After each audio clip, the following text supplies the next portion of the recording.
Matanga ya mikolo minei mabandi lelo na etando mobimba ya ekolo Congo Démocratique pona Patrice Emery Lumumba.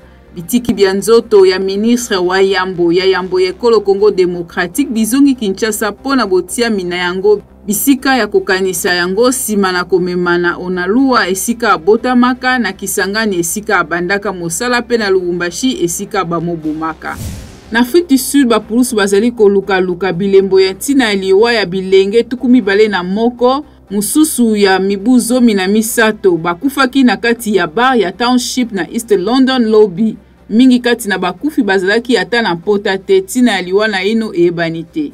Human Rights Watch efundi batomboki ya bituka ya Cameroun biye bilobaka angele kotambola penza likolo na makoki ya bomoto. Uta sanza ya Yambo batomboki bango babomi bato pene na sambo bazokisi bato motoba basangisi nzoto na makasi na mwana mwasi moko pe babuki na nko makoki mingi misusu ya bomoto.